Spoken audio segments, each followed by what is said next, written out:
जिल्हा परिषद शिक्षण विभागाच्या मनमानी व भोंगळ कारभाराच्या विरोधात आता आदिवासी संघटना एकवटल्या आहेत। एकलव्य आदिवासी क्रांती दल संघटनेच्या वतीने आज पत्रकार परिषद घेऊन या भोंगळ कारभाराच्या विरोधात कारवाई करण्याची मागणी करण्यात आली। नंदुरबार तालुक्यातील गुरुकुल कॉलनी येथील शाळा बेकायदेशीर आहेत। त्या शाळेचे कुठल्याही प्रकारचे कागदपत्र नसताना अधिकारी व प्रशासन यावर कुठल्या प्रकारची चौकशी करत आहेत। अधिकाऱ्यांच्या आदेशाने ही शाळा सुरू आहे, यास प्रशासन जबाबदार असून शाळेची व अधिकाऱ्यांची चौकशी व्हावी।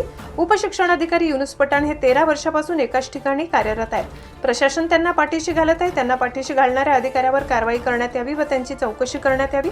तसेच जिल्ह्यात 25 ते 30 शाळा या बेकायदेशीर फक्त कागदोपत्री सुरू असून या बोगस शाळांची तपासणी करून त्या बंद करण्यात याव्यात, अशी मागणी एकलव्य आदिवासी क्रांती दलातर्फे करण्यात आली आहे। जर या संदर्भात चौकशी करून न्याय मिळाला नाही तर यापुढे जिल्हा परिषदेसमोर तीव्र स्वरूपाचे आंदोलन करण्यात येईल, असा इशारा संघटनेचे जिल्हाध्यक्ष वीरेंद्र अहिरे यांनी दिलाय।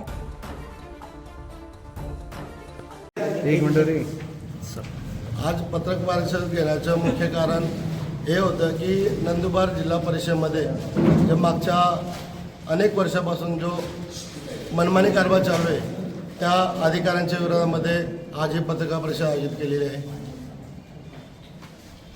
म्हणजे मेन मुद्दे आमचे असे होते की नंदुरबार तालुक्यामध्ये आदर्श प्राथमिक जे विद्यामंदिर शाळा आहे गुरुकुल, तर ती शाळेकडे कुठल्याही पद्धतीचे कागदपत्र नाही आहे। शासनाने त्याचा अहवाल सादर केला, चौकशी समिती नेमली, शिक्षण अधिकाऱ्यांनी त्याच्यावर पत्र काढलं, आदेश दिला की शाळा बेकायदेशीर आहे आणि ती शाळा बेकायदेशीर दाखवल्यानंतर सुद्धा ती आजपर्यंत ती शाळा चालू आहे। तर त्यासाठी कुठेतरी प्रशासन याला जबाबदार आहे आणि या अधिकाऱ्यांची वरिष्ठ लेवलला कुठेतरी चौकशी व्हायला पाहिजे, यासाठी आमचा प्रयत्न आहे। मागणी अशी आहे की शिक्षण विभागामध्ये विस्तार अधिकारी युनुस पठाण हे मागच्या 12-13 वर्षापासून एकाच ठिकाणी कार्यरत आहे आणि आपला मनमानी कारभार पूर्णपणे चालवत आहे।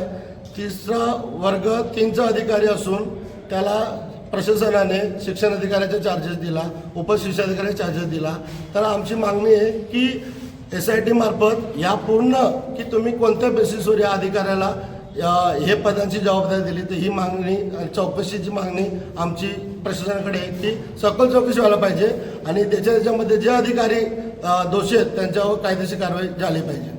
तिसरी मागणी अशी आहे की विशाल पाटील जिल्हा परिषद कार्यकारी अभियंता या अधिकाऱ्याने मागच्या जे काही त्यांनी आपल्या अधिकाराचा वापर करून गैरपद्धतीने त्यांनी अंदाजपत्रक कुठलंही सादर न करता टेंडर त्यांनी फ्लॅश केलेले आहेत, त्या गोष्टीला आमचा पूर्णपणे विरोध आहे।